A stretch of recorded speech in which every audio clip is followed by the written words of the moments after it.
My name is Mary Beth Harrison Cunningham, and I am the manager at the Parent Resource Center. And we're very happy to have you here this morning with our Math Matters webinar, supporting your grade 3 through 6 children in math, featuring our amazing presenter, Dr. Spencer Jamison. And before we get started, I would like to just remind everyone that we will be recording today, and we will be providing the link to the recording hopefully sometime next week. So please look forward to that. We will send that out to you. Also, something new today. We will be asking if you wouldn't mind to complete an electronic evaluation of the webinar today. We're always looking for feedback. We are always looking for your information around what webinars you might like to see in the future. So we'll be putting that link in the chat box. We also included that link in the email that was sent to you this morning. So without further ado, I'd like to introduce Dr. Spencer Jamison. He is an educator leader in Fairfax County Public Schools. He has served in various roles, from a classroom teacher, a K through 7 math teacher, and a mathematics coach. Spencer currently is serving as a K through 6 mathematics educational specialist. His passion in math involves the coaching of teachers, cohesiveness of curriculum, and equity for all. As an advocate of lifelong learning, he has challenged himself by earning a master's in curriculum and instruction, an endorsement in administration, K through 12, and as a K-8 mathematics specialist. And he has a doctorate in mathematics education leadership from George Mason University. He has presented at numerous conferences and loves to talk about mathematics with anyone who will listen.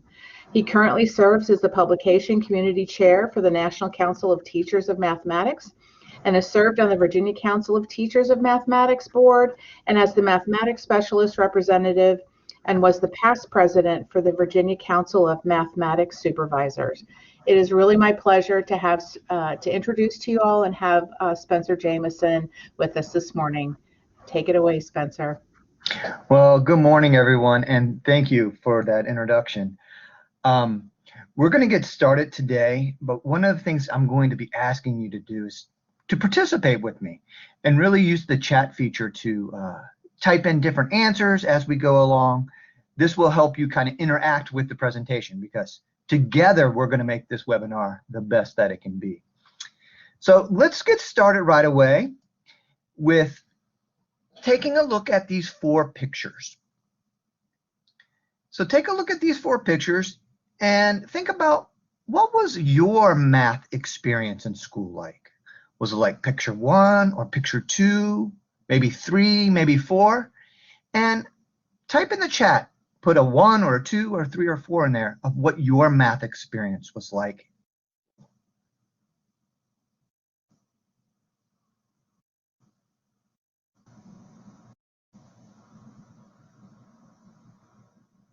Great, I see a different range. We have some people with 1s, some people with 2s, 3s, and 4s, which is great. Yeah, I see some people also put, like, start off with a 4 and maybe end it with a 2, which is fantastic. And I think all our experiences as we think about math really focus and help us develop as adults as we kind of move forward. And these are experiences your children are facing, right? So let's talk a little bit about myself, and then we'll come back and talk about this slide a little bit. So who am I? Well, you heard Mary Beth kind of give you my short little resume of everything I've done, it feels like, for the past 25 years in Fairfax County. But I am the mathematics educational specialist for Fairfax County, so I work with really grades K through 6. And I'm going to be honest, it's one of the greatest jobs that I've ever had in my entire career. And I just love it, because I get to do what I am very passionate about, which is mathematics. And I get to talk to people about mathematics, and I get to support teachers as we kind of look at mathematics, and even help kids as we think about how to make mathematics fun and exciting. So in that middle picture, you can see this is actually who I am also. So I'm a dad, and that's my wife to the left, and then my two boys. My oldest son is 19 years old, hard to believe, and he's actually at Virginia Commonwealth University. That's the actual day we're driving him off to drop him off at school, and he's there now. Matter of fact, I'm actually in his room doing this presentation, which is quite interesting. If you stay at the very end, we'll turn on the camera and you'll get to see part of his room. And then my youngest son is up front. That's Blake. He's in 3rd grade, and he's right in the middle where this presentation kind of falls into. Poor Blake, he gets to hear about math all the time, but the good thing is he loves math too, so that's a good thing. And then really the last picture is all the way to the right about why do I love math. And I think this picture really represents some of the things that I think math really brings to light. So this is called Pascal's triangle. I know it's a little hard to read, but Pascal was a famous mathematician, and he loved looking at math in unique ways. And what I think about Pascal's triangle really highlights to me why I love math, right? It's this idea of patterns. It's this idea of relationships and really connections. And especially for our kids who are in grades 3 through 6, it's about these connections, right? So if you go back and you think about the pictures you chose about your experience in math, all right? If you chose the first picture that looked kind of like a storm, that maybe some of those connections weren't there for you as you were kind of making it through. Or maybe it was that second picture where it was a beach, right? Where it looks like it was smooth sailing and math was just something that just kind of came easy to you. Or that third picture, which was that roller coaster, which you kind of always felt like you just kind of keep going up the hill, keep going up the hill, keep going up the hill. And hopefully you'll get to the top. By the way, math never ends, so you never get to the top. And then maybe the fourth picture where that person was standing in front of the blackboard really trying to solve some hard, difficult problems. Yeah, so for me, mathematics was all those experiences. I kind of started off as the beach experience, so the 2. I thought math was smooth sailing as an elementary student, but as I kept going on, it kind of became a number 1, that storm picture, where for me, it was, I couldn't memorize everything that I need to memorize as it was kind of moving forward. And it wasn't later until I went to college that math changed for me again. And that's really when I became that roller coaster where I keep kind of trying to learn more and relearn as we go along. And now I'm a 4, where mathematics is a problem and I love to solve it as we kind of move forward. So that's a little bit about me. So let's talk about why we're here together. So there are going to be 3 things that we're really going to be focused on. And these are 3 big ideas as we move forward. Now, if you joined me last week when we did the K2 presentation, you'll notice that these are the same 3 big ideas. Because these are the same 3 big ideas for all of mathematics. And really, everything that we do in mathematics go around these 3 big ideas. The first one being focus on understanding. The second being asking questions. The third, that math takes time. And I think that's a tough one, especially for us parents as we try to support our children, is that math takes time, and then it develops over years and years and years as we kind of go through it. So it's okay to sometimes get frustrated, because I get frustrated. I'm a parent too, but definitely the idea of math takes time. So we're going to focus on those 3 big ideas.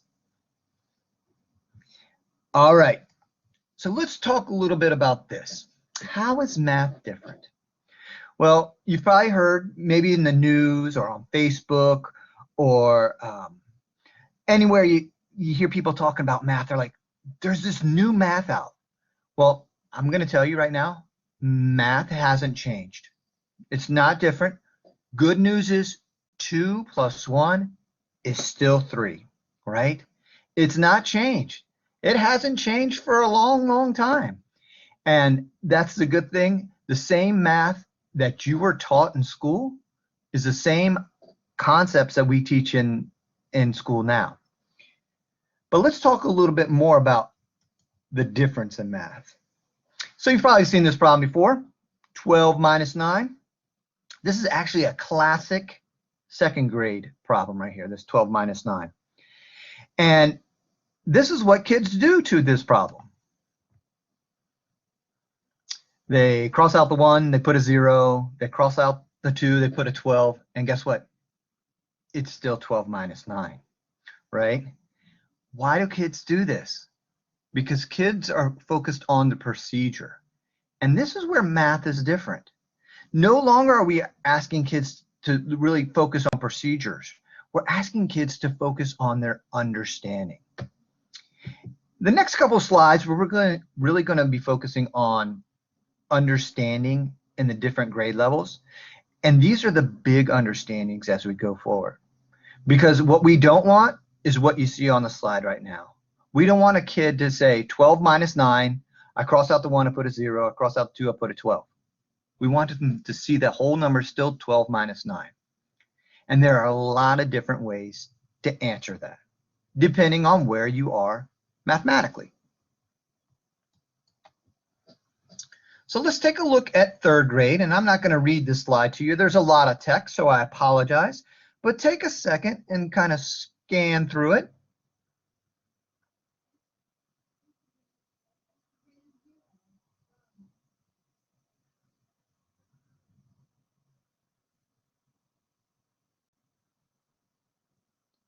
So a few things I want to point out. Remember, these are the big ideas of third grade. They're not all the ideas, but these are the big ideas. And if you focus on the big ideas, you will really support your child as they move along in mathematics. Now, you might be on this webinar thinking, well, I have a kid in 5th grade or I have a kid in 6th grade. It's still important to realize what these earlier grades understandings are. Because remember earlier when I was talking about connections? If your child is struggling, it's because some of these connections were not made in the earlier grades. So let's talk about third grade a little bit. So third grade really is about understanding the base 10 and place value system that we have. And using that base 10 and place value system and connecting it to adding and subtracting, right? And it's that idea of adding and subtracting, how they are related. The good news is they've really kind of been developing this ever since kindergarten. So this is something that's been continuing from kindergarten and really kind of coming to this culmination around third grade, that they should really be almost mastering their addition and subtraction when it comes to that idea of place value. Another thing that we really focus on in third grade is that we really want kids to understand fractions. And really not just fractions as written as numbers, but fractions as models. What does a fraction look like? What does that really mean? Now, for people who put down that math was a number 1 for you, it might be stormy. I bet a lot of your math trouble might have started around with this word fractions.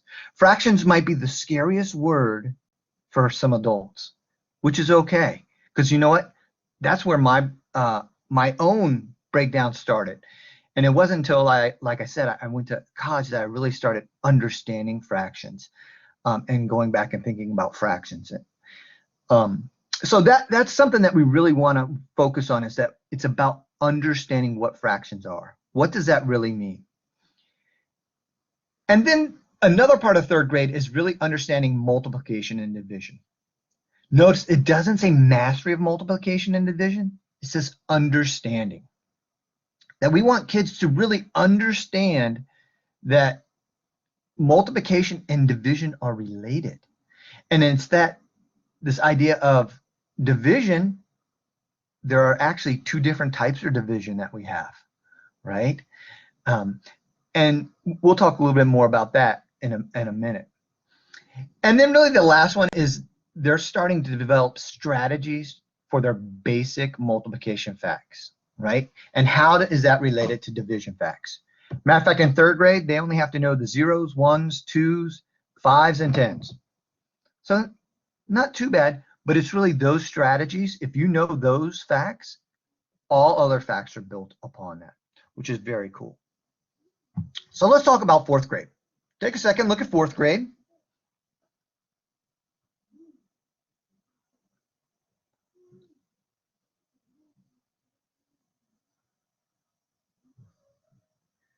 So fourth grade really, as you can see, builds upon third grade, which that's the best thing about math. It continuously builds upon the previous grade level. So if you're struggling somewhere, you know that you can go to the previous grade level and kind of figure out where was my child supposed to be, and that is how I'm going to move forward. Later on in this presentation, I'll show you some, give you some web addresses that will allow you to kind of help you figure some of this out as we move forward. But fourth grade is really about the fluency of multiplication, right? And how it's related to division.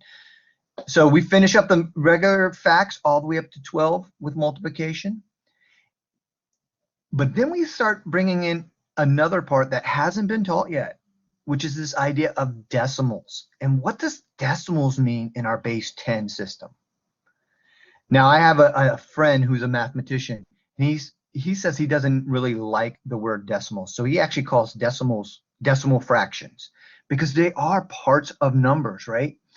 So we really want to kind of drive home that idea of how decimals fit in our base 10 system.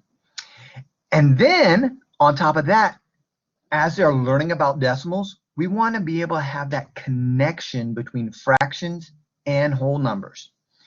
Because what our brain tries to do, our brain tries to make sure that we understand math in certain sections. So they might our brain might be thinking, this is about fractions, this is about decimals, or this is about whole numbers. And that's one of the things we have to kind of train our brain, that fractions, decimal, and whole numbers, they're all in the same pile together. And the more that we can help our children think about that, the better they are going to be and successful in mathematics. And really, the other piece that I want to kind of focus on when it comes to fourth grade, it's about the models of fractions and how those models really support addition and subtraction. So it's about the pictures that they draw. That's why we always are asking students to draw pictures or show me a representation of what those fractions are, so we can add them and subtract them, so they have that deep understanding. So let's take a look at fifth grade. Now, fifth grade doesn't have as many words as third grade and fourth grade. But in my opinion, I actually think fifth grade is one of the most critical years in a child's development when it comes to mathematics. And there's research that backs this up. So if you look at fifth grade, some of the things that you'll notice is that it's really about understanding division of whole numbers. And really kind of defining, okay, I was doing simple division and now I'm doing larger division. And earlier I was talking about how there's two different types of division.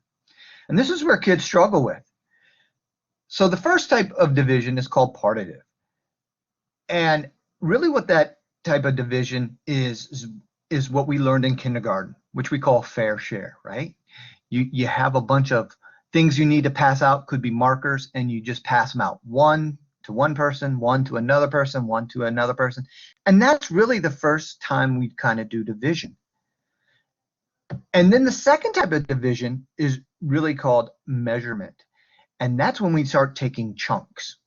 So when we started doing, when you learned about the algorithm to do division, you know, you made that little house thing and you had some numbers on the outside and numbers on the inside.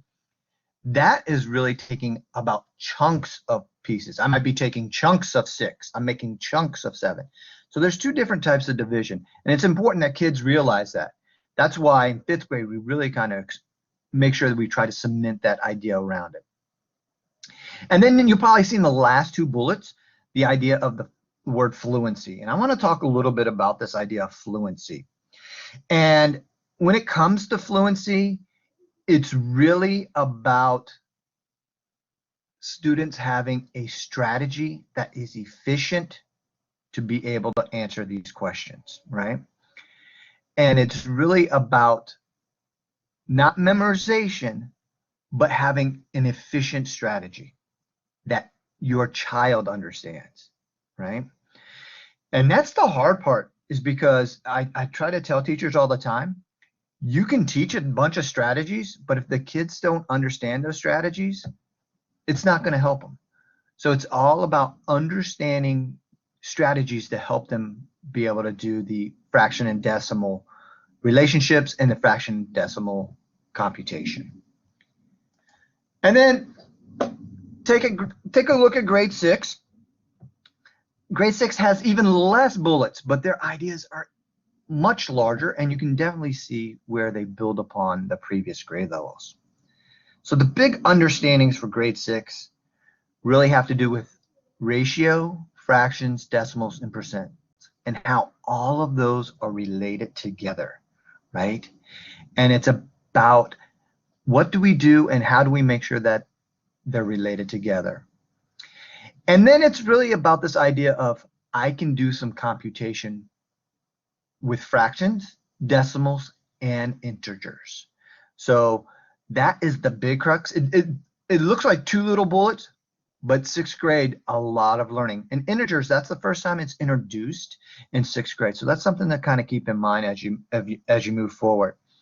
And here's a little note for you. When you talk about integers, to help kids think about it and to understand it, talk about money. What does that money look like if I owe money or if I'm getting money? And a lot of times that helps kids kind of visualize what that looks like.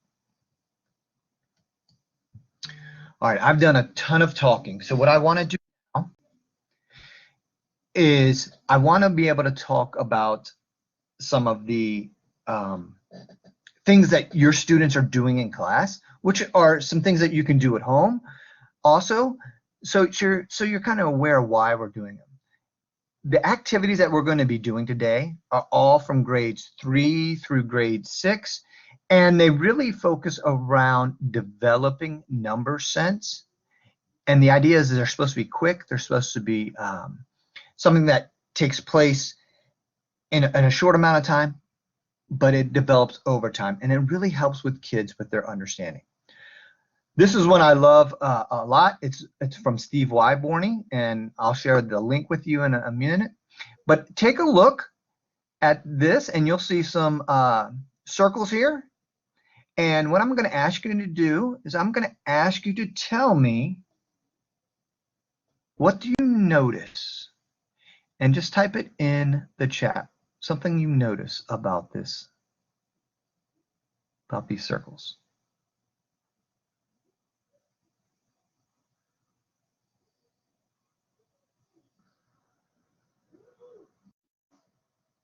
All right, someone said they saw fractions and wholes.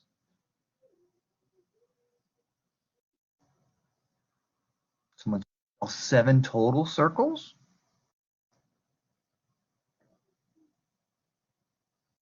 They're about fractions in the easy way, yeah. Halves and wholes, fulls, right?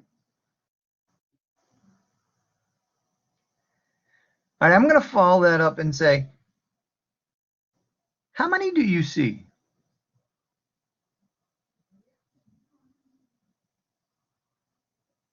I'm just going to tell you to give me a number of what you see there.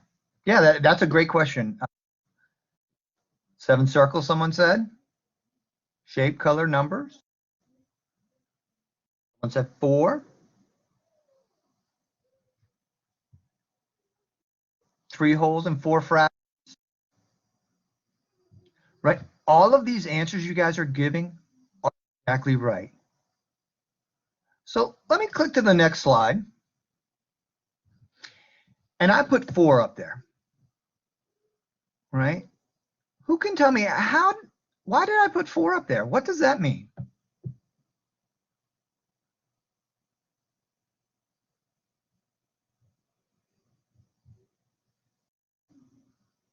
So there are 4 whole circles.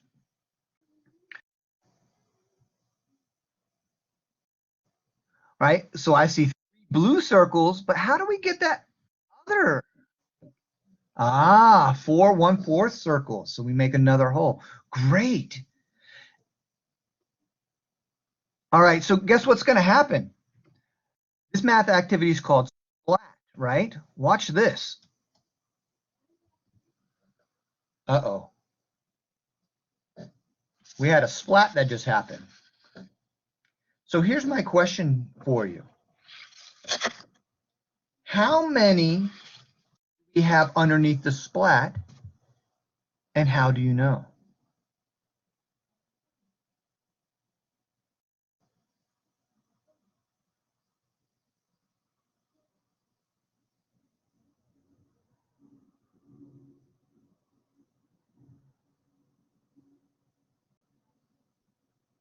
So someone says there are 4 underneath the splat by visualizing the earlier pictures. All right. Someone said 2 1/4.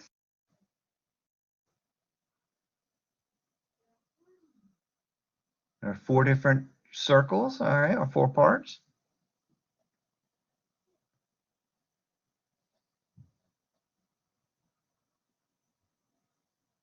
So I'm going to show you the next slide. It allows you to see it a little bit. Yeah, there are definitely multiple solutions are possible. You're exactly right. If I was going to count up the total right there,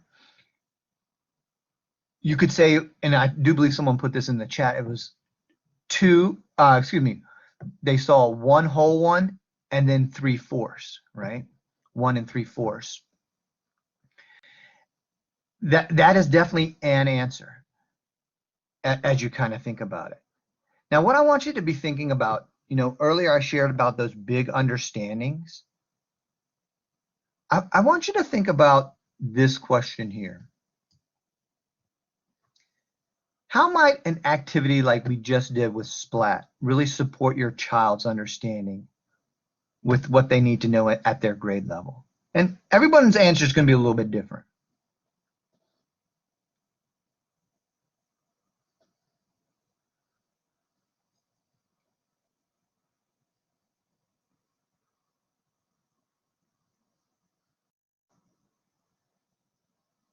Yeah, the idea that there's more than one solution. You're exactly right.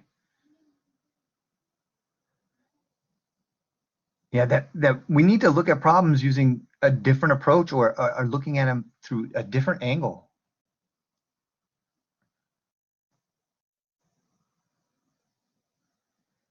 Yeah, making it fun. I'm glad someone wrote that.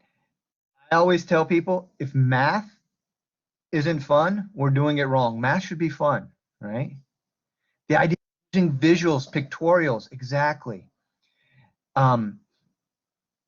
If you were in the last session, you heard me say this also, is that when we learn by at the actual object or material first, right? So we call that the concrete representation. We see that first, and then we think about it as a picture, and then we think about it as numbers. So it's this idea we have a concrete thing, and then we have pictures, and then we have numbers. And that's the way we learn math, believe it or not. And that really helps understanding in math. So when kids struggle in math, it's because one of those earlier pieces is not there, right? If we're trying to do a bunch of things with numbers, or symbols, and they don't understand it, it's because they don't have a picture of it. So I'm going to say a quick short phrase, and I want you to think about what comes to mind. So if I said red ball bouncing, I bet in your brain you saw a red ball and it was bouncing, right? It might have been a big ball, it might have been a small ball, but it was red. What you didn't see was REDBALL bouncing, right? You didn't see the actual letters of red ball bouncing. It's the same thing that we try to help develop in mathematics. To develop the understanding, we want kids to see what it looks like and how we move forward. Now let's take a look at this next activity. And I love this activity. It's called Which One Doesn't Belong? And you'll see that there are 4 different numbers within in those squares. So I'm going to ask you this question. Which one doesn't belong and why?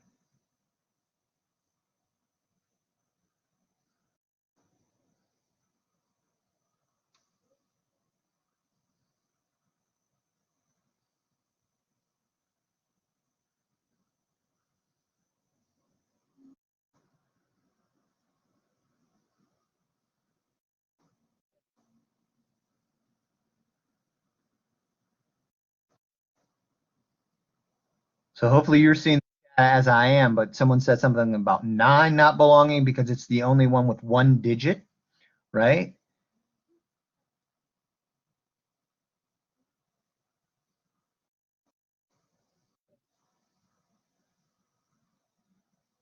All right, 1, 2, 3, someone says.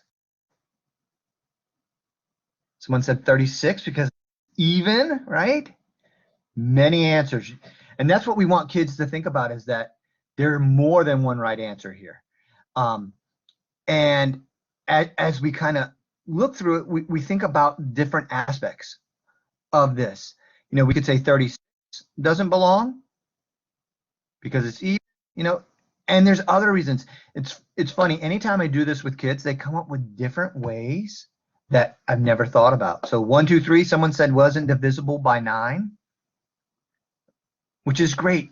These activities kind of self-differentiate, because I could give these same numbers to a second grader or a sixth grader or someone in high school, and they're going to come up with different answers based upon their own knowledge, right? Which is fantastic. And it really involves you kind of thinking forward, thinking about what is the math that's taking place here. Now, someone asked a question earlier, and I'm going to try to scroll back to it real quick, about concrete hands-on math, and does that kind of hinder where students are now? So I'm going to be honest, not having materials to build definitely might cause some students to struggle, right? Being able to build with those manipulatives. The second best thing is the pictorial representation, because if you have that pictorial representation, that really lends some support for our kids to move along. And that's why, especially if you've noticed, you know, your students might be in sixth grade, they're drawing number lines still, which they start number lines in first grade. That's one of the reasons why we kind of continue with it. So having a picture is the second best thing when it comes to if we don't have concrete materials. All right. So take a look at this next, which one doesn't belong? Oh yeah, fractions.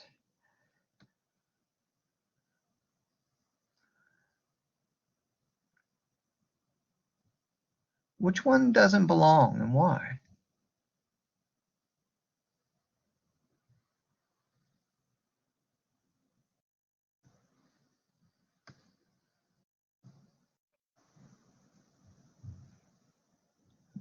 See, some people say 2/10 don't belong, 5/3 don't belong because it's greater than 1.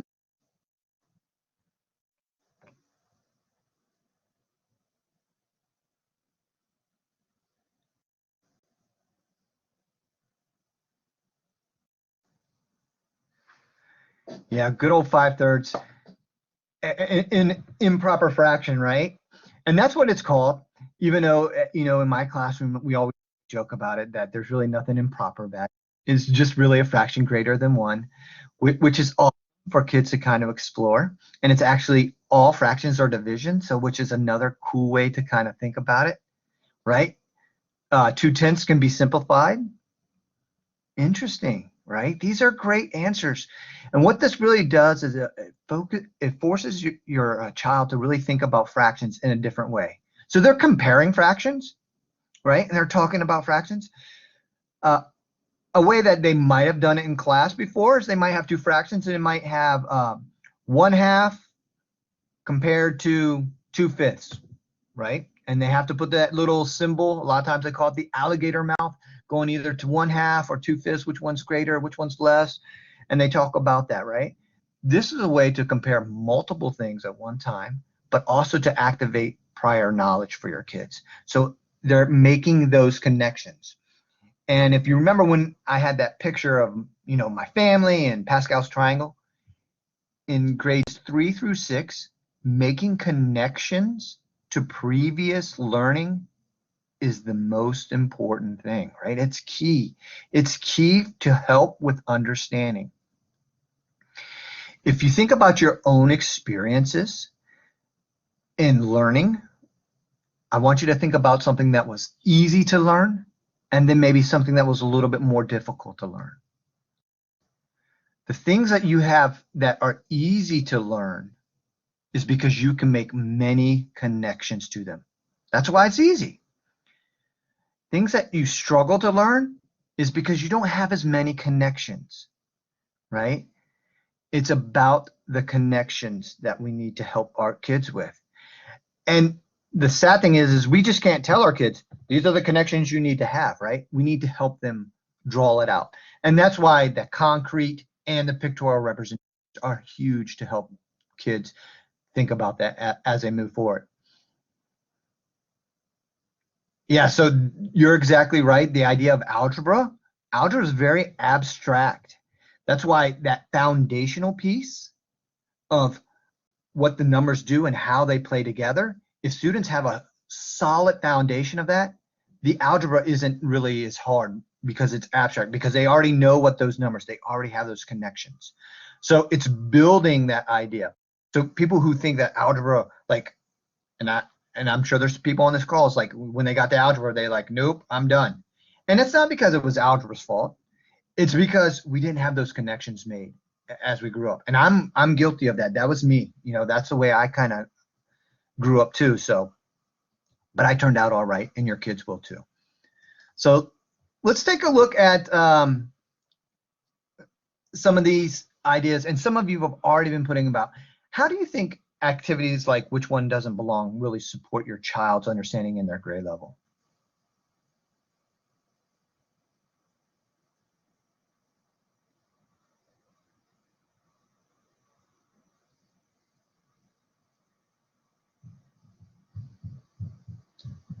So I think some of you already put this down earlier, is that there's multiple solutions, right?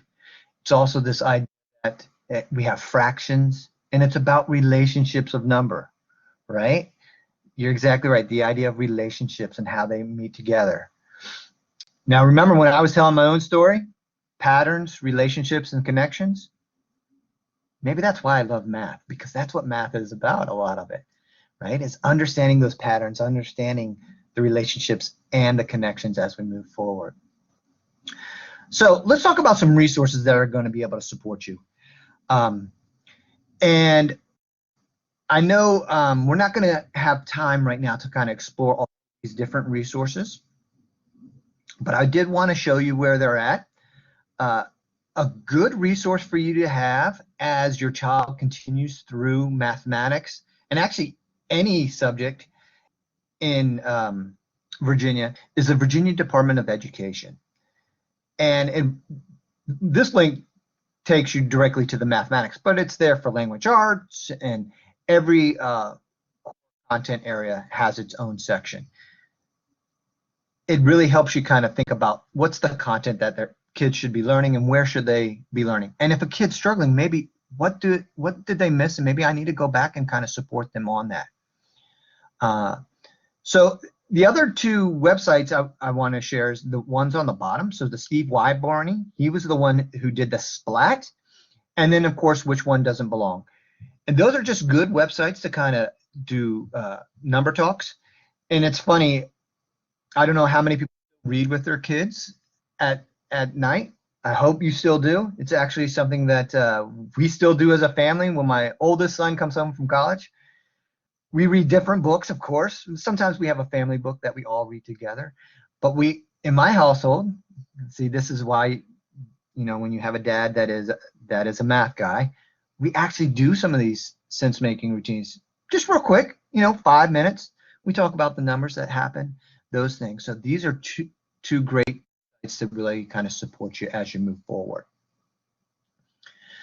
So something that really can support you and your child's understanding is really these two things: answers and questions, right? If you really want to support their understanding in mathematics,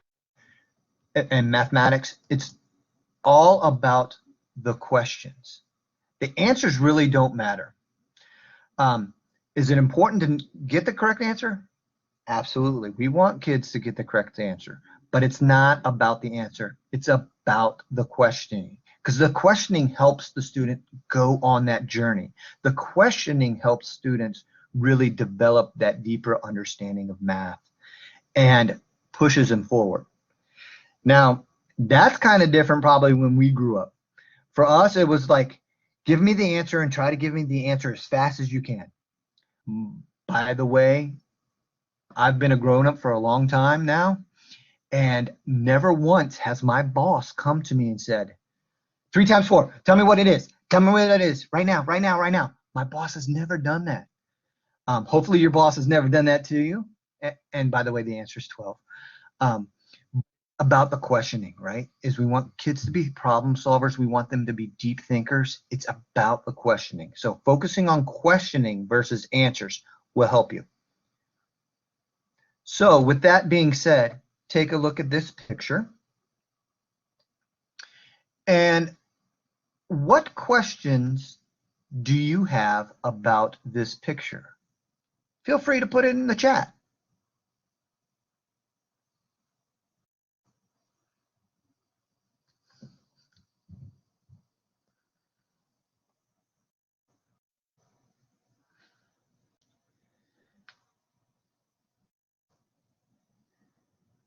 Yeah, someone said, how many? Where can I get some? Exactly. Some people say, when is lunch? Chocolate versus vanilla.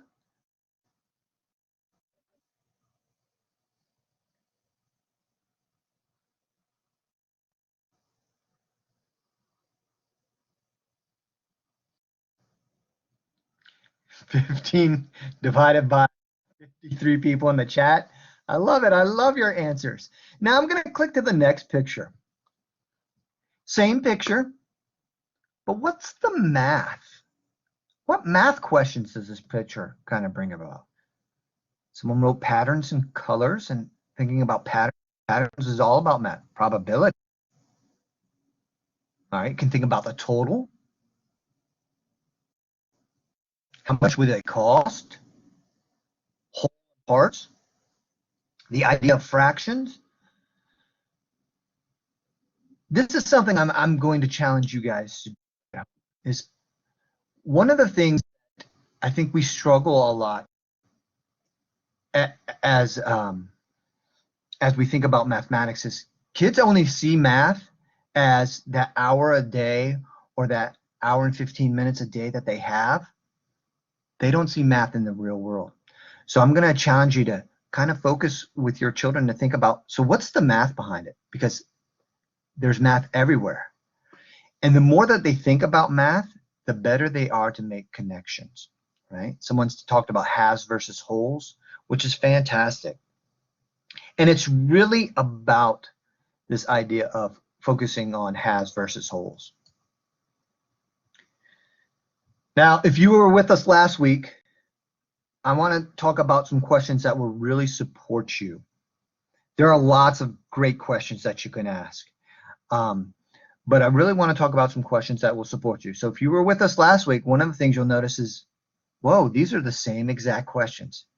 And you're right, they are the same exact questions, because these are some of the easier questions to ask your kids when they think about mathematics.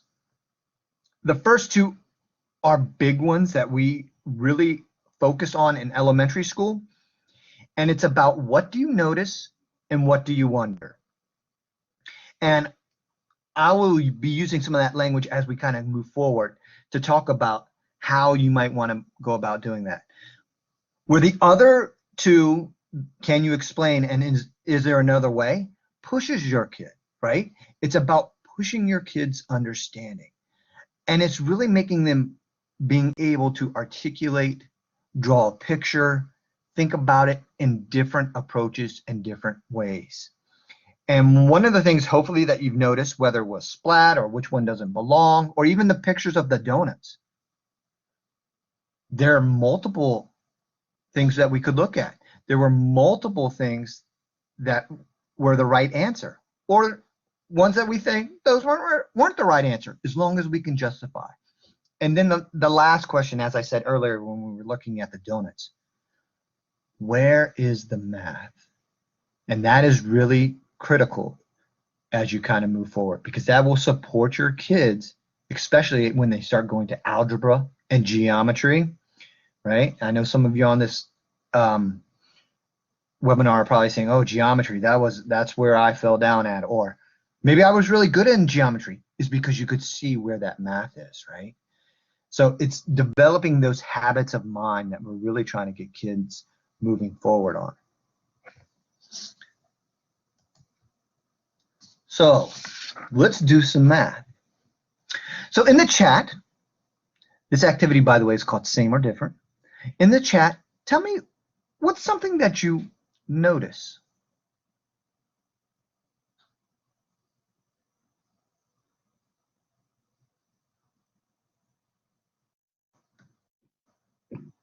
Same height, both 3D shapes.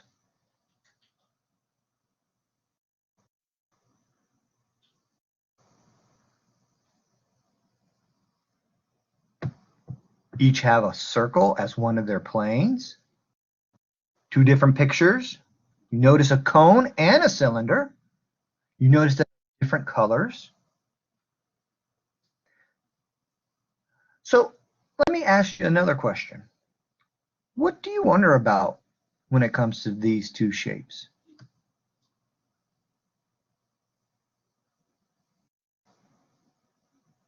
Do they have the same volume? Is the area the same? The surface area, we could look at that.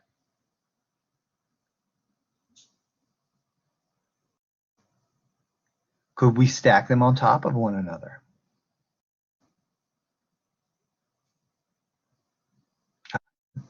Number of faces, number of sides.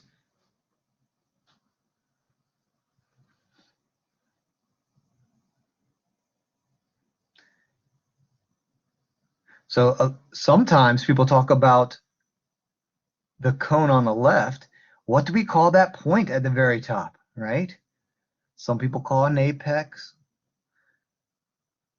So there's a lot of different things that take place. You probably heard some vocabulary. And I really asked two questions. First question was, what did you notice? And everyone who put something in the chat, a lot of it was different, had different ideas. Cones for ice cream, absolutely, right? And then the second question I asked was, what did you wonder? So that when I say, what did you wonder, it pushes you to think more about the idea of, so what am I thinking about when I'm looking at this picture? So it's breaking apart the picture as we kind of move forward, right? And some people started comparing the two shapes as we kind of move through, right?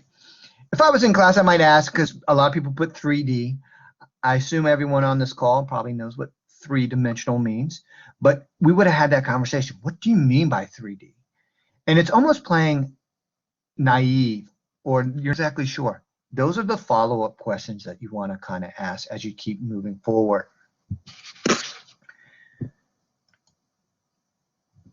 So here's another one. What do you notice?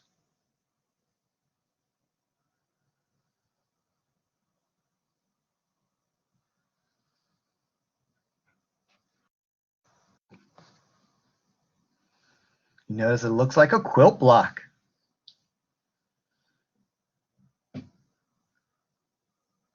Notice some triangles and squares.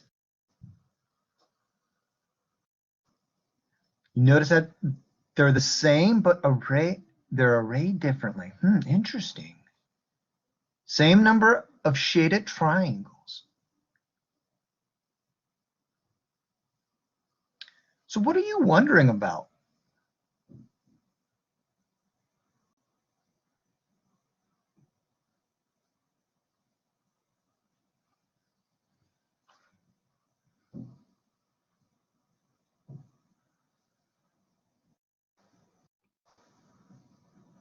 You're wondering about the idea of squares and triangles.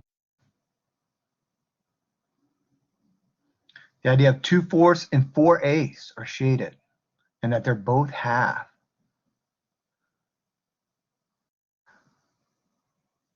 Why are they arranged like this? Yeah, I'm curious too.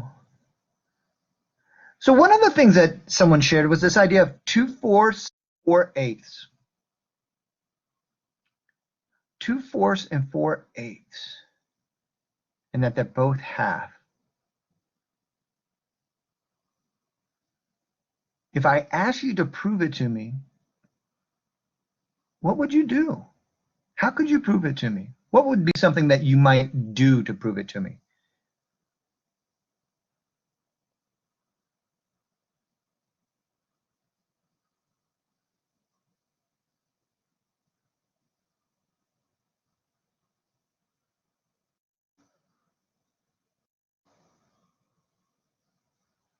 You could count the shaded area.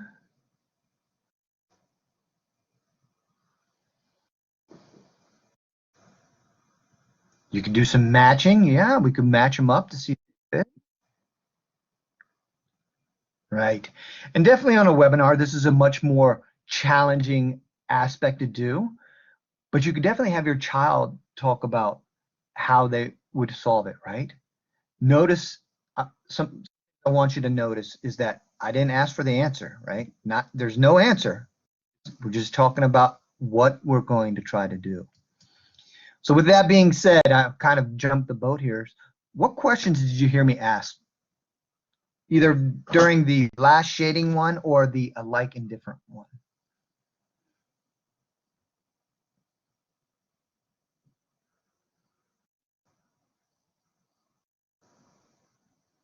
How can you prove it? What do you wonder?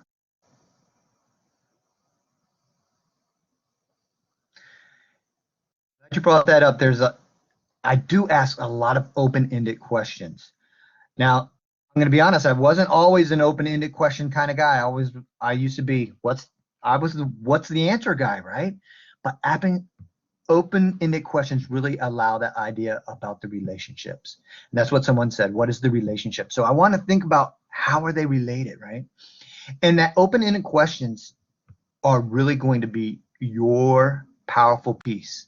Is to asking those questions that allow students to, or allow your child to really kind of flexibly think about where are they at, right? It's not a right wrong, it's just where are they at.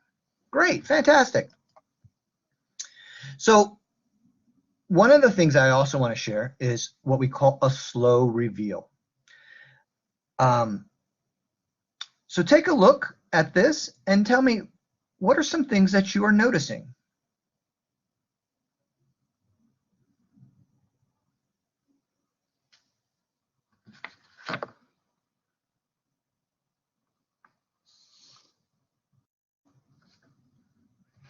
Yeah, there's definitely some color transformation, it looks like. Looks like there's a growth going on. You can see that on the left-hand side, it's kind of smaller, and on the right side, it gets bigger. A linear increase. Oh, I love that.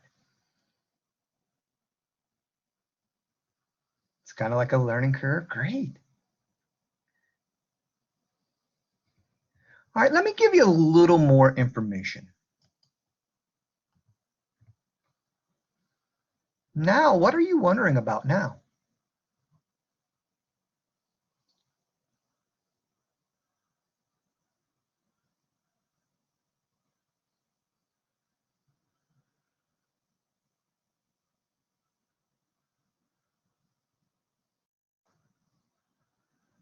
Wondering about the rate of growth? Do the bars represent different temperatures?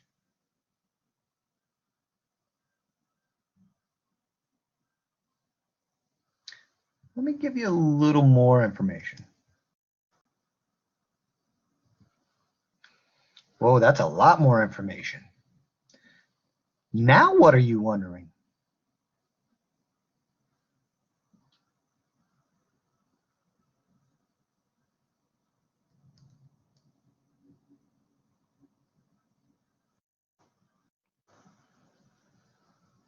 You're wondering, why are we comparing them?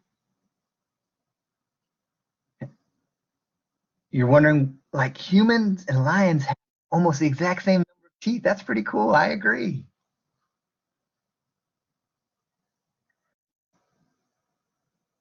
Wondering what this is for, right? Yeah, the idea of why some have more teeth and why some have less.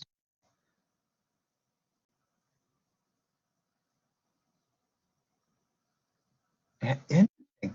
Now, if you were in 3rd grade through 6th grade, one of the things you probably would notice right away, it would be about the great white shark, because it seems like kids love sharks, and then the American alligator, right? And they would be talking about those two probably more than any of the other ones, because those are animals that kids just love. But I just wanted to point that out. So thinking about this, what do you think would a good title for this graph be?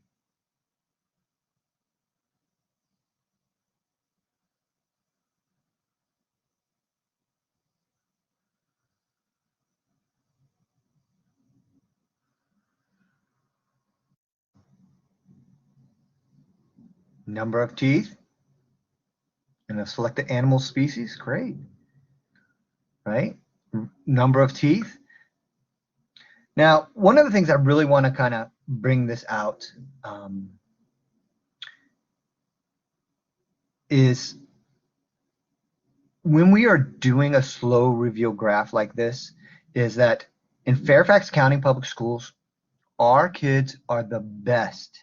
I'm telling you, the very, very best at making graphs. They can make a graph, a bar graph especially, like no one else. They know they need a title. They know they need the X and Y axis and have labels. They know all about it, which is fantastic. But where we fall down at is being able to analyze the graph, right? And really to think about analyzing and what does it really mean. So this idea of a slow reveal graph helps us build that understanding, right? And it's through the questioning or the lack of questioning that kind of help as we kind of move forward. So thinking about that, what questions did you hear me ask, right? And how did it help push the thinking I wanted you to focus on when we were thinking about that slow reveal graph?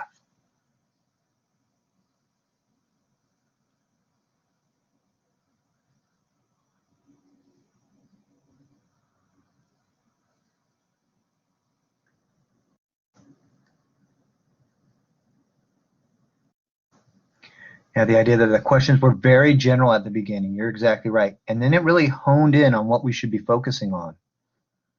What do you see? What is the title? What is it for? You're exactly right. Because a lot of times when we see graphs, even as adults, sometimes the graph is so overwhelming that we can't understand what it really means. So it's really important to help develop that strategy through questioning, and that slow reveal also allows us to really think about what is this graph telling us, right? Because I can tell you right now, as your children grow up and get older, they're going to have jobs that aren't even created yet. I think about my own child. He's in a field that 5 years ago wasn't even a field, a science field, and now it's a science field, and it's called bioinformatics. It's a great field. I'm not even exactly sure what they do, but he seems to really like it, and I'm all about it as we kind of move forward. So those are things that we need to prepare our kids for, is that being able to analyze graphs as we kind of move forward and asking those good questions, right? Moving forward with those good questions. So here are some resources I want to kind of point out for you to kind of support you along the way. The first one is a Marilyn Burns blog, and this blog is fantastic because it really talks about the good math questions you can ask students. She has a lot of different questions, even more than the ones that I shared today. Remember, you can't ask them all, so you choose a couple that fit your motive, the way that you want to talk with your child around math. And then I also wanted to share the Same and Different website, which is a great place to kind of go. One thing I do want to talk about is the slow reveal graph, and just graphs in general, is that I went on Google and just typed in the graph and clicked on images, and there are thousands of different pictures of graphs that you can use to kind of do that with your child as they move forward. And that's really a skill that is good for all as we kind of move forward. Just because so that you preview the graph before you do it with your child, right? So you want to look at it first. I do want to point out the little note I have down there.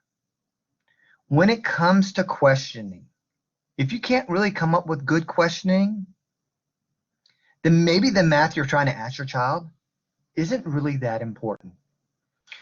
So it's all about the important mathematics that we want our kids to work with. So if you can't come up with questions, maybe the math we're asking them to do is really not that important.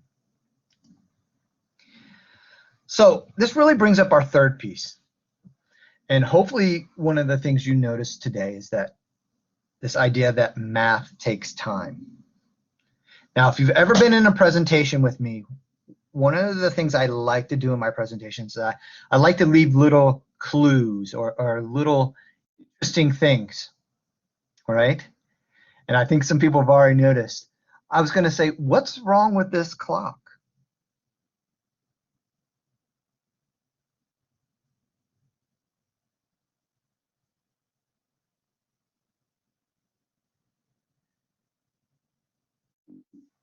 Yeah, it's in base 10, right?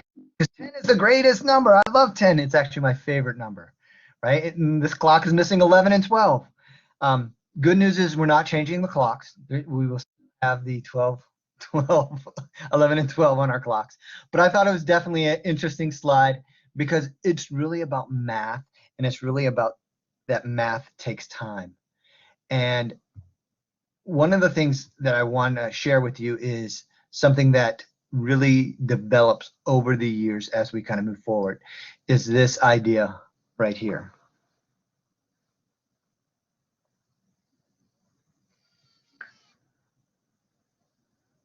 So once again, what's something that you notice, or maybe something that you're wondering?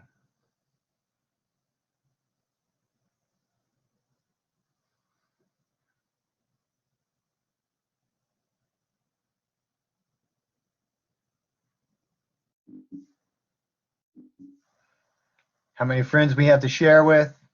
You notice there are 3 brownies. How many people?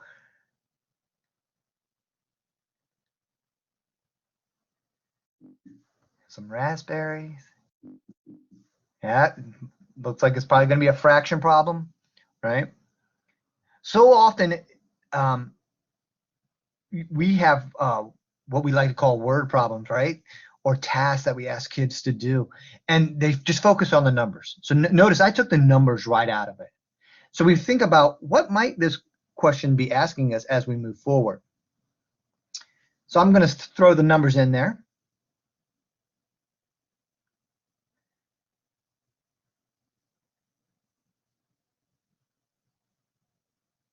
So what are you wondering about now?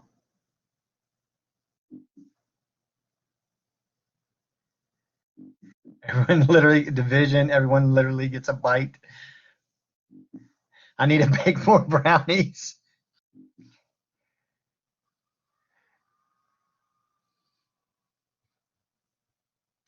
So one of the things you might not have noticed, or maybe you did, was there was no question, right?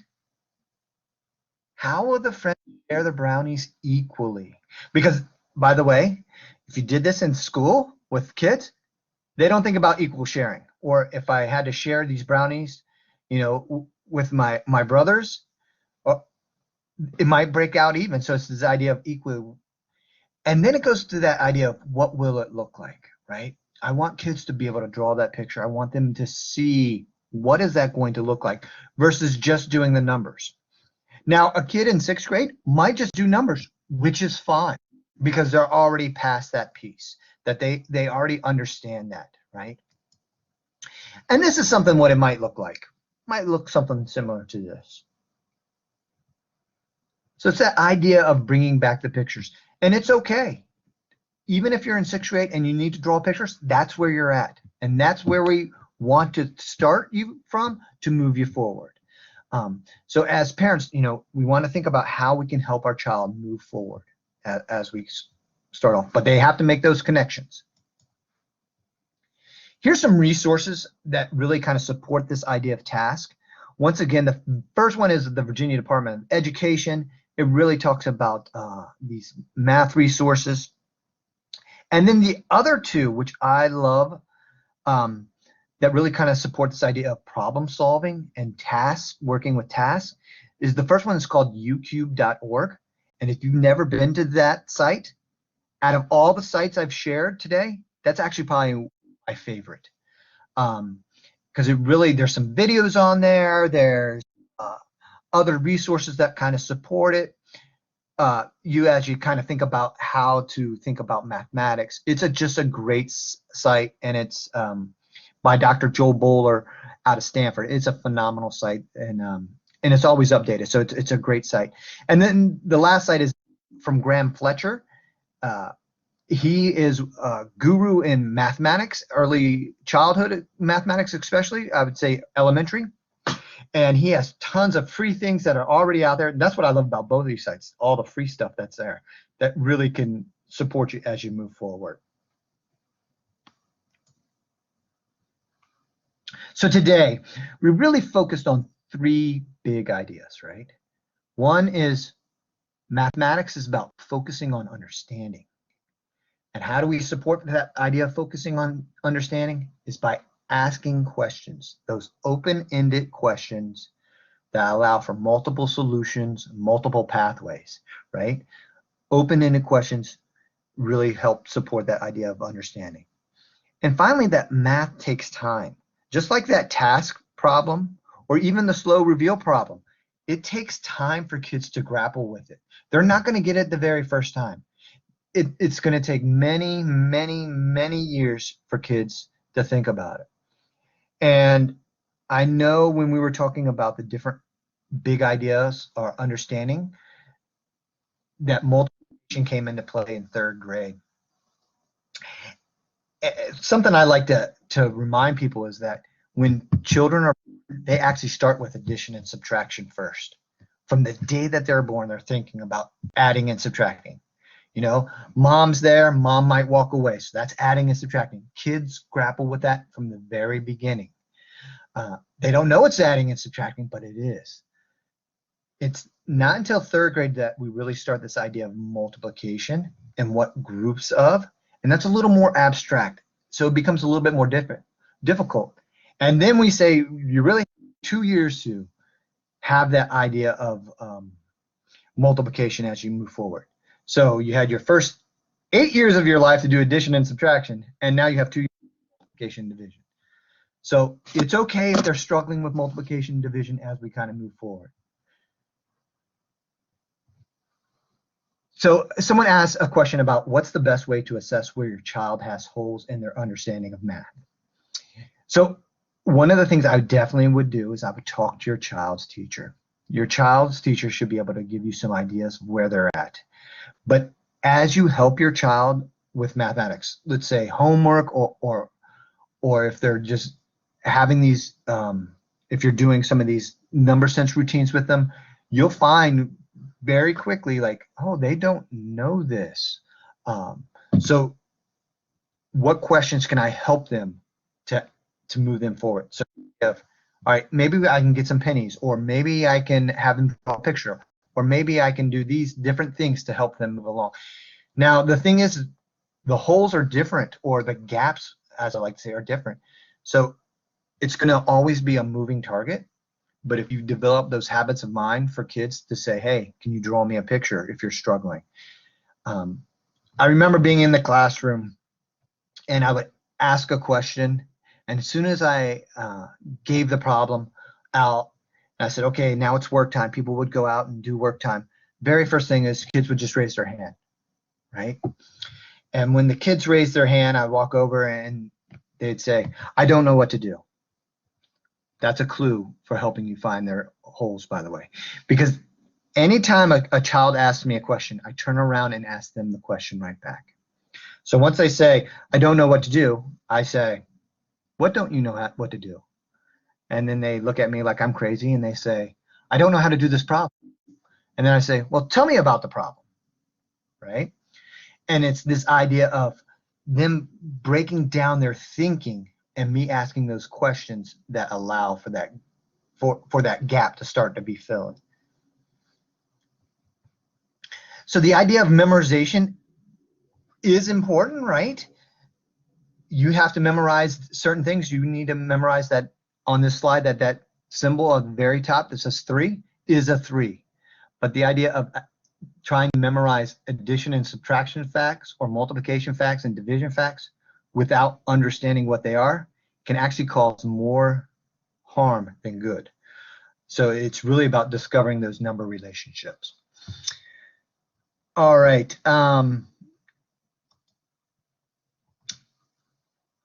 Coming to the end of it, one of the things I do want to tell you is a math person. This is supposed to be a picture of a mirror. Definitely hard to do a mirror in a slideshow, but everyone's a math person. I'm here to tell you there's no such thing as a math gene. Just like everyone's a reader, everyone's a math person. And it's important that you kind of communicate that with your own children as you kind of think about it, that we're all math people and we're all in different parts of our math learning, and we're going to learn math together because everybody's a math learner and there's no such thing as a math. With that being said, if you love math, your child will love math, right? And that's with anything that you have a passion for, that you believe in, is that if you love it, they're going to love it too. Now, it's okay. I know real life, some of you are probably like, I don't really like math. So I'm going to tell you, fake it until you make it, right? So fake that you love math, and they're still going to love math. And you're going to end up loving it too, I guarantee you. That being said, I want to get to this slide, which is the question slide. So I'm going to turn on my camera, and we're going to open it up for questions. And I want to thank you guys for being here today. And like I said, anytime I get to talk about math with folks, I am super excited. So my video not sharing, here it goes. All right, there you are. All right, so I'm going to start throwing out a few questions from the chat box. Bonnie is asking, would love to hear your thoughts on how to respond to kids who are good at math but say, I'm not good at math, especially middle school girls, which is when lots of girls start getting that message that they're not good at STEM.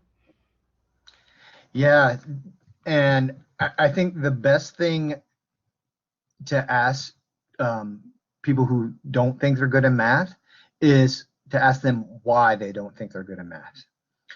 And a lot of times it comes down to, they'll say something about they're not good in computation, I'm not good with fractions, I'm not good with decimals, but everyone's good at something. And when it comes to mathematics, because we did a bunch of different math activities today that every single person on this webinar could answer. So it's about, what are you good at? Are you good at noticings? Are you good at wonderings, which are part of mathematics? Are you good at being able to interpret a graph? Are you good with geometry? You know, there are a lot of different types of math. As a matter of fact, in K-8, there's, you know, probability and statistics, there's geometry, there's measurement, computation, number, estimation. There's a lot of different math, and everyone's good at something. It's just identifying what they're good at and then helping them make connections to what they think they are struggling with. That's awesome. Thank you. So I have another question with regard to how do you teach them patience to try and understand? So patience, as they say, is a virtue, right? So the biggest way to teach patience is to show patience. And also at the same time is you have to be careful of frustration, right? And you know what happens when frustration, the tears come, the breakdown happens. So one of the things that I suggest is that if students are, or if your child's getting frustrated with the math activity, it might be that right now that math activity is too hard. So we either make a simpler problem, or we need to think about it in a different approach moving forward. Because I know as students get older, a lot of times the push is for more symbolic notation, meaning, numbers, that it's okay to still draw those pictures. It's okay to still go back and think about it using concrete models as they move forward. And one of the stories I tell all the time is that when we were trying to land a man on the moon, people created models of what that rocket's going to look like, how far away the moon is, and it was definitely a different scale. But so it's okay. And those are scientists, our brightest scientists in America work for NASA. So I let people know that it's okay to do those things. A lot of times, especially for kids, they just want to know what the answer is. So it's about the journey, not the answer. And that's definitely a mind shift that we need to try to support our kids as we kind of move forward. Okay. So what do you think of acceleration in math? So acceleration, I get very nervous with acceleration, to be very honest, because a lot of times acceleration doesn't always equate to someone having a depth and complexity of the mathematics that they need to know. And even with our standards that we have in Virginia, which are better than they were 7 years ago, every 7 years they get redone. And every time they redo them, they get better. But they're still very surface level. And what we're trying to get, and especially in Fairfax County, we're trying to get to a deeper understanding of math for kids, that kids can really manipulate mathematics in a way where they can construct their knowledge and also deconstruct their knowledge at the same time, that they can go back and forth, because that really supports the idea as they move towards algebra. So I worry about acceleration sometimes just because some things can be skipped, right? Some students are ready for acceleration. Just because the way our standards are written. But I would love to see our curriculum continue, and I know we're actually doing this work now, continue to go towards that depth and complexity as we move forward. And that's some work that the math office and the AAP office are working on together now. So that's good news moving forward. Well, that's great. That's great to hear. So another parent is asking, is basic memorization still a good skill to spend time on? Would it be a foundation for discovering number relationships? So the idea that when we're learning mathematics is that you develop this idea of conceptual understanding. That means that we're developing it through the use of concrete materials, through the use of pictures, along at the same time that we're developing this procedural understanding. So they need to kind of go hand in hand. And I remember when my oldest son was learning multiplication and she wanted to do flashcards with him. And it's probably one of the biggest fights we've ever had. Is like, no, we're not going to do traditional flashcards. We're going to change the flashcards. I'm going to do flashcards, but I'm going to have pictures on my flashcards. So instead of seeing 3 times 4 as numbers, he's going to see 3 groups of 4. And then he has to tell me how many there are. So that picture, so I'm building their understanding through the picture. At the same time, I'm building their procedural understanding of what those numbers mean. And by the way, he's very successful now. So, and he's not the only one, but that really will support you to kind of think about is that you build both of them together. I love that. I wish I'd done that. Is there anything wrong if kids are ahead of their grade level and keep on moving? Absolutely not. Okay. We want kids to develop a passion for mathematics. Matter of fact, I want everyone to develop a passion for mathematics. And as they continue to progress, that's what we want. There's actually a lot of mathematics that we don't teach in school as we kind of continue on the path. Like, we don't do anything really with different bases. We use the base 10 system, but there are other bases that are out there that we don't really teach, that I think really strengthens and deepens the understanding of math. So I tell people to continue as long as they have that deep understanding. And that's the big thing is, do you understand what you're doing? What does that mean that around what you're doing versus I can do all of these different adding and subtracting, multiplying and dividing. But what does that mean? What does that, could you tell me what that would mean in real life? What does that look like? Okay, it looks like we have kind of another question around acceleration. So why is math for level 4 AAP accelerated by a year when kids are gifted in many ways besides math?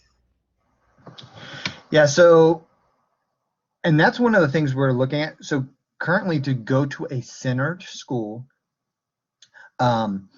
those students are been labeled gifted in all 4 curricular areas. Now, local level 4, which many elementaries have, is a little bit different. Uh-oh, I'm hoping can you still hear me? Uh-oh. You're fine. Yep. Okay, I thought I broke up. All of a sudden I froze. But a local level 4 is a little bit different. So in a local level 4, the school can, because not all students are gifted in all 4 core areas, right? It's okay for them not to be in advanced math. So advanced math is a course, right? AAP is a program. So AAP, if you're in AAP, you're in a program saying that you are receiving gifted services in multiple different areas. One of the services that you can receive is advanced math. So you could be in that advanced math course. And those are students that kind of been looked at as these students need further acceleration in their core area. Okay. So another parent's asking, for older students, are summer math classes okay? So summer math classes are fine, especially if that's a passion for your child. One of the things I always try to think about when you're thinking about the idea of summer math courses is that, one, is this something your child wants to do, right? It is summertime. And 2 is, how in depth do they get into the content? Because summer's so short compared to a full school year, right? When you have a full school year, you have, which is not enough time to learn the content really in any grade level, but you have more time to work with that content. Where in the summer, it's such a short and abbreviated time section that there might be some struggle there. Because remember, math takes time, right? So we want to make sure that we are giving enough time for the mathematics. And the good thing is it doesn't really matter when you take algebra 1, whether you take algebra 1 as a 7th grader, or you take algebra 1 as an 8th grader, or if you take algebra 1 as a 9th grader, right? I took algebra 1 as a 9th grader. I turned out fine. I got my doctorate in math education. But you're taking it when you're ready for it, and when you're at that point and when you need it. And that's one of the things that I think is kind of important. And it's hard to think about it with your own child, because your child, is 10 years old, and you're like, okay, where are they going to be when they're a senior? What math do I want them in? And what does that look like? And how do I get them there? So you definitely want to think about them as a long progression. Okay. Can you recommend any children's books that celebrate girls thriving with math? I can't off the top of my head. But I wonder if our friend Mr. Google might have something there. Right. Absolutely. Well, if you think about it, let us know, and we'll be happy to send it out to families. All right, that sounds good. I definitely will do that. I'll make myself a note. Thank you. I appreciate that. And certainly then we can even look to add those to our library at the Parent Resource Center. Great. So another parent is asking, when I know what is the problem connection, how can I help my child, especially when I feel that she can't understand when I'm trying to help? So trying to, I guess, make the connections between what the child needs and how to help them. Right. So I think it goes back to asking the child, right, about what do you know about this problem, right? And really having the child trying to tell you everything they know about the problem. And then you ask the question is, what do you think this problem's asking you to do?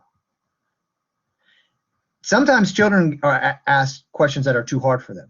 So we have to think about, okay, we'll come back to that question, which is okay to say. And that's something that I really is fine as a parent and fine as a teacher to do, is to say, we're going to come back to this problem.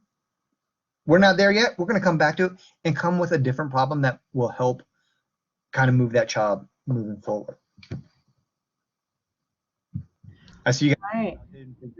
That's a great book, by the way. Yeah, yeah. We actually have the children's version of that at the PRC. So if anyone is looking for that, we certainly can get that out to you. Well, Spencer, thank you so much. This has, as always, been wonderful, and we've learned a lot today. And we really appreciate your time. And thank you, everyone, for joining us. And we look forward to having you back again, because we're thinking of new ideas and things that you could come back and present on. Certainly, we wish everyone a wonderful weekend. And thanks again for coming out, everyone.